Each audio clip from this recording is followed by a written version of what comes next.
All right, we are here in the green room at the NBC studios. Doesn't look very green, no. And I've been told it's not easy being green, so maybe that's the reason why. But it's also not easy for the San Jose Sharks to win at home, setting some dubious NHL history tonight, becoming the first team in the history of the league to lose 3 consecutive games at home in which they had leads in the third period.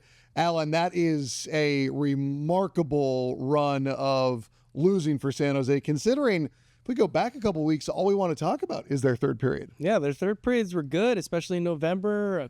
Trips against, Pittsburgh, Rangers. Even if they were losing, they would come back and score late. But yeah, the last 3 at home, 3-game losing streak. I think I said 4 in post-game. I was just keeping everyone on toes, making sure people pay attention. But yeah, they've given up 9 goals, and it hasn't like they've been playing the Utah game. I think they would want that period back. Yes. And say we won pretty much the majority of the 20 minutes. The penalties didn't help. I'm not going to be that guy, but we didn't love the calls in that game. Yeah, we didn't love the calls. They also didn't have the puck. So, those things kind of happen. But then the Jets, they actually played a pretty decent third period. And then here against Colorado, they played a decent third period. I think the Jets' third period was the best out of those 3. Mm-hmm. And so some of it maybe is just kind of bad luck and how it goes, but yeah, it's kind of unfortunate, and especially when you think about how old this league is. Yeah, 106 years old. We're to be setting history for the San Jose Sharks. It's not the type of history that they want to be setting. One of the things that I look at when and I'm not trying to make excuses, but you go back, you look at that road trip, you've got Washington, You've got Tampa, you've got Florida, you've got Carolina, you've got St. Louis. Then you come home and you've got Utah, you've got Winnipeg, and you've got Colorado. If we are being completely honest, looking at this stretch of games, St. Louis and Utah presented as the winnable games. They happened to beat Washington. Yep. They lost to Utah. They did beat St. Louis. On paper, they were not supposed to beat Winnipeg or Colorado. This is where we get into the moral victory type talk, is they went toe-to-toe with these top-tier teams, just like they did with Carolina, just like they did against Florida, thanks in part to Mackenzie Blackwood. They also had, that win in Washington. So, is this kind of what we expected? Yeah, I think if to an extent, you chop it up and say, okay, this was, if you go through, everyone goes through a schedule like, oh yeah, this is a win, this was a dub, this is a loss. And you think, yeah, this was going to be a tough stretch. They're playing some of the best teams in the East, and then come back and play gauntlet of the West because it doesn't get any easier. They play Edmonton and then Vancouver right before the holiday. So you want to say these are games that going in the year you knew they would be tough to win. But then when you have the leads in the third period, I think the hardest part is probably you just want to get a point. Yeah. You want to get a couple points because, it at least shows, hey, we got a point. We can add that to the column and maybe move up in the standings or kind of keep there on the fringe of the wild card picture, which they were there for a few games, and maybe people were thinking, oh, maybe they're going to make a push. But on the other side of it, they didn't get any points, and they are still a team in the rebuild mode. So the team won't talk about it, but they didn't get any points, so everything stays where they've been. I think the thing that we do like about this is that they are still entertaining. Even if they're not getting wins, we're still entertained every single night. Macklin Celebrini, that behind-the-back, off-the-wall move that he made was, I don't know that I've ever seen that before. And I think that's one of the things that when we watch Macklin Celebrini, it's like he's doing things that we just haven't seen. And it's not just that we haven't seen him in San Jose. But off the top of your head, can you think of anyone doing that specific move anytime soon? Or recently, I should say? No, and I said it, but to know you could do it is one thing. Like, you always practice these things. Like, oh, I play golf more. I haven't played golf in a while, but you go out to the range, you try things. You're like, oh, I could do this on the range. I could do this. But then you stand over the shot in the middle of the fairway, and you're like, I'm not going to pull the trigger here on that shot because I don't think I could do it in real time. But he did it in real time, and golf is a slow-paced game. Hockey is definitely not, and he did it in real time. So I think that's the most impressive thing. It's one thing to be able to do the move. It's another to be able to do the move in the moment and right off the top when you need to do it and execute. He doesn't look at the puck anyway, so it doesn't matter if it goes off the boards behind your back or not. No, that's the thing. He doesn't have to look at the puck at all. His skill level is at such a fantastically high level. And what's amazing is that play, which was something that we're just not used to seeing, almost led to a scoring opportunity, and almost horseshoes, hand grenades, and nuclear bombs, whatever. but his point streak came to an end. And when we're talking about a guy who's played, this is what, his 23rd game tonight? Yeah. And is 18 and a half years old, not quite, I don't think. We're shocked that his point streak is at an end. I don't think he's not half yet because his birthday was in June, so we're getting close. You're right. You're right. We are getting close. It is impressive what he's doing, and he's always impactful. Even in this game, he was impactful for the San Jose Sharks. He rang one off the post. He made Mackenzie Blackwood make a couple really big saves. He was mic'd up too, so I would love to go back and listen to what he said to Mackenzie after one of those big saves. I don't think we may ever know, because who knows if it is a to be safe out there, safe for work. But I would love to see it. I just think every game he is noticeable.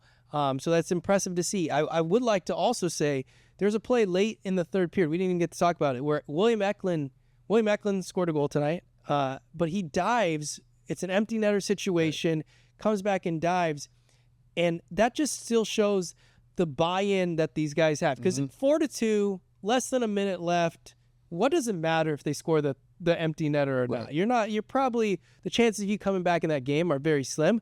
But for him to lay out and still do that at that time still shows that this group still cares, and it means a lot to him. And I only also bring up William Eklund because he's also 22 years old. So he is also, like Macklin Celebrini, going to be a part of the core if San Jose turns it around. I think that what you're speaking to is the fact that these guys are sick of losing. I think William Eklund, he's had, this is his second full year, but he was here for brief stints in the 2 years before. I mean, if we want to get into the rookie talk and what is a rookie, I would like to have a conversation, because William Eklund should have been a rookie last year. It's a longer discussion, but I mean, I think these guys are sick of losing, and I think that's probably what Mike Grier wanted. And I was worried initially, probably overly so, that the team would feel somewhat demoralized by the trade of Mackenzie Blackwood.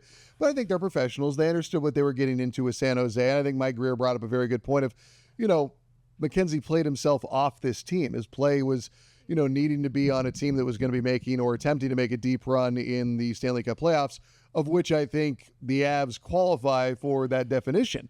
And the Sharks are still playing extremely hard, right? In the games since that trade, they have come up with some big performances. They beat St. Louis. They obviously had very good performances against both Utah, aside from the penalties, Winnipeg, Colorado. Yes, Colorado does get the 2-goal win as opposed to the previous 4-3 scoreline that had marked those games. But, the Sharks are in these games. They have not shown any lack of resolve or character or anything like that since the trade has been made. Yeah, they have faced it and accepted it and kind of moved forward. And you do wonder, because Mackenzie was really well liked in the dressing room, how the guys were going to kind of bounce back from that. And I'm sure it was shocking a little bit, but I think they're professionals. They know where they are in this situation. And yeah, they're probably deep down sad to see a buddy go, but also Mackenzie's got a chance to go chase a cup. And if you're a true friend, you want your friends to be successful.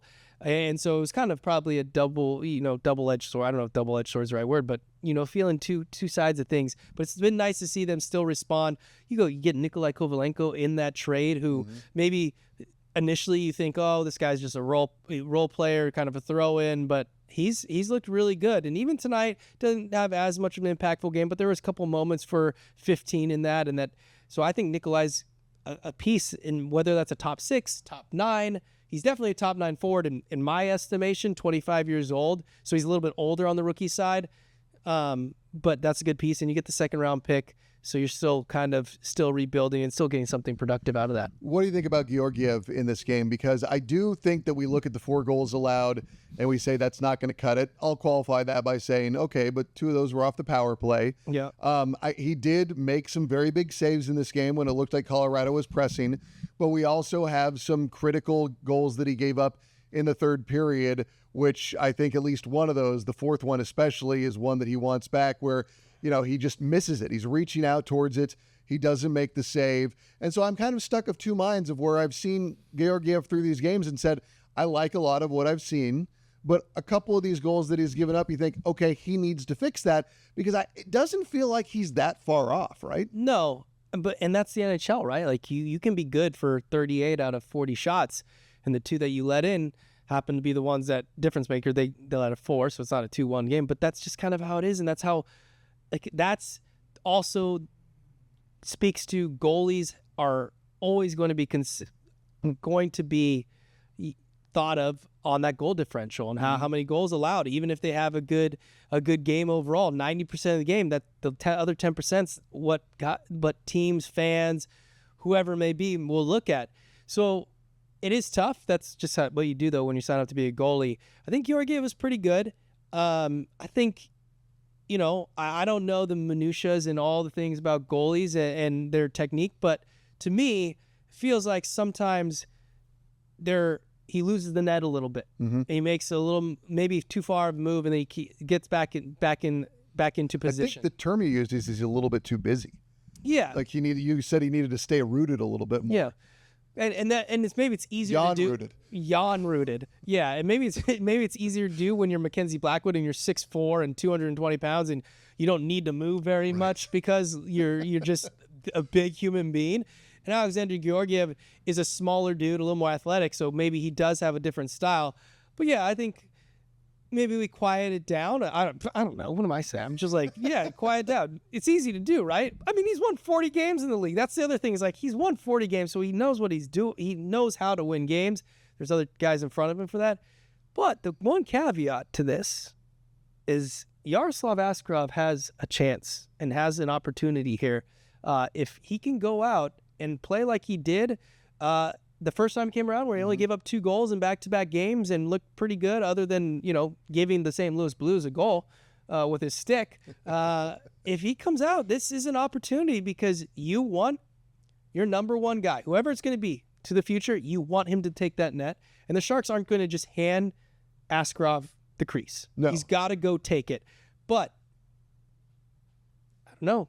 It seems like now is a good chance to go take your net. Yeah, the Vitek Vanacek injury is just so... Yeah. That's up there with of the more fluky injuries. I mean, I know there's been guys in baseball who've hurt their hands sneezing and playing video games. Somebody hurt their wrist guitar heroing too much a couple of years ago. I forget who it was, but I remember thinking, like, that's... Didn't Jeremy Affeldt hurt his hand cooking? He was separating frozen hamburger buns from Costco, which I do that move. And my wife even said, like, didn't the guy... I was like, yeah, I know. I'm not going to... That's not going to happen to me. So it hasn't yet. Yeah. I don't think that's things real for wood. sure. I mean, and it just really unfortunate. Like, he's Vitek Vanacek's sitting there minding his own business, and the puck comes and gets him square what it looked like in the face, and now it's significant enough that Warsofsky said in practice that he's going to be out. He's week to week, so we know for sure he's not going to be here. They said probably at least a couple. And so he was a guy coming back, rounding into form. He had already gone down with the upper body that looked in the head area as well. So it's just unfortunate timing for Vanacek, especially, him as a person. Obviously, you want the player and the person to be all right. But also, if you think about his career, right, he's an unrestricted free agent. And what does this mean for him going forward, and where it means for his career? And, they all, fans don't like to talk about it, like, oh, they're professional athletes, so we shouldn't but they have families. Yeah. They got to deal with their families and a short window to earn. Yeah, and there's uncertainty like anybody. If you know your job's up in 6 months and you don't know what you're doing next year, that's a little anxiety. I would be a little What do us flustered. in broadcasting know about that? No, nothing at all. Nothing at all. There was one power play tonight where the Sharks' first unit looked extremely active and extremely just connected. Yeah. And that's the one that I look at and I say, how do they unlock that every single time? Because it was, for one moment, it was like, oh, Macklin Celebrini is active. They're moving the puck. Tyler Toffoli, Mikhail Granlund, Alex Wenberg. You saw just so much movement and activity, and you really, really liked what you saw. But earlier in the game, they had an anemic power play where they didn't do anything. So I'm just hung up on, like, what worked so right in that moment that they can replicate? Was it just the aggressive nature? Was it the fact that they were able to move the puck so effectively? I think that's it. When their power play has struggled, it's usually a one shot and done. They don't recover it, and the other opposing team clears it out. or they're not connecting on their passes. And that one power play, I think it was the second or third one, they were hitting passes left and right. It was executing tape to tape. They weren't missing. They weren't fumbling. Because the one thing that hurts you, if you fumble a pass, that's when the PK is going to pressure you, and you're going to lose that puck because that's when they come in. And they just have to execute. I think it seems so easy to say, and you're like, oh, just execute. But if you go tape to tape, then you can start opening things up. And also that one, they win in the middle.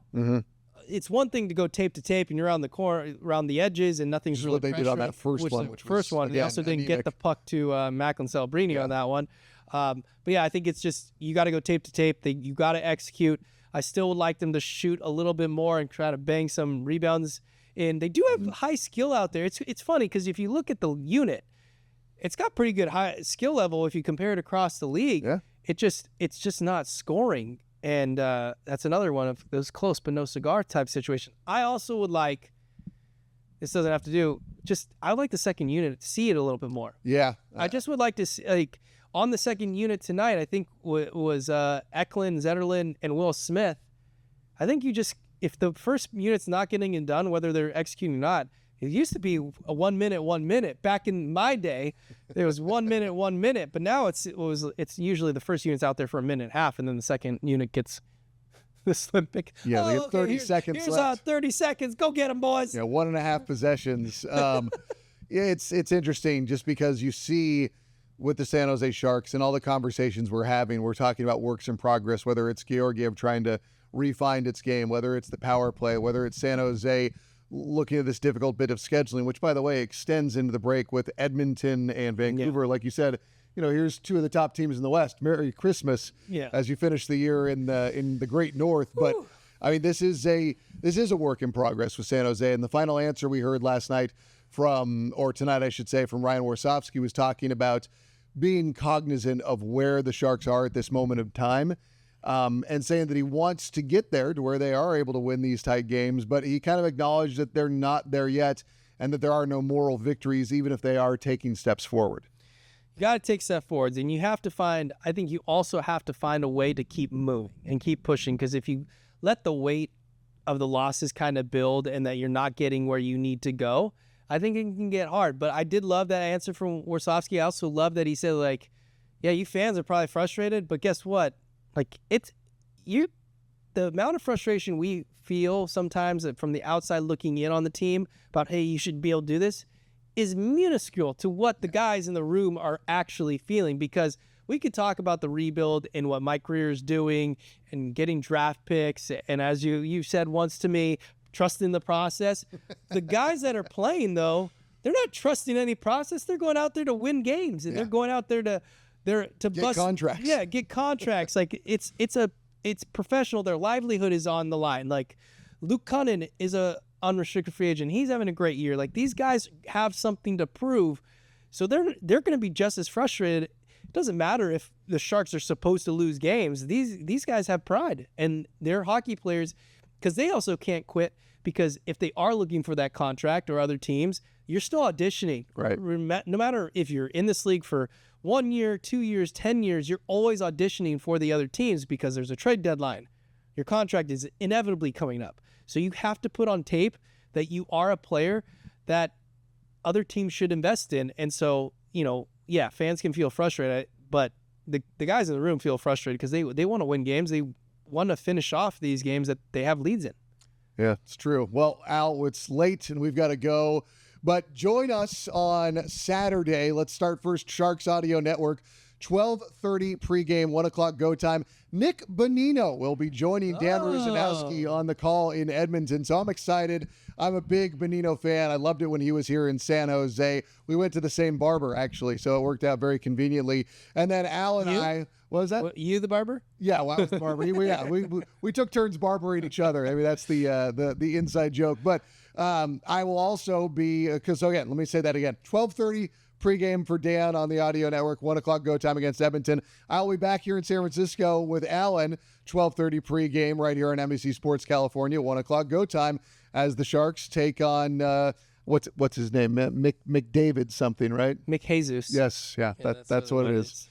It's but as well as they played against Winnipeg and Colorado, I am excited for the game. The Sharks, despite the losses, they remain exciting and entertaining. Yeah, we got McDavid versus the next McDavid. No pressure. No pressure at all.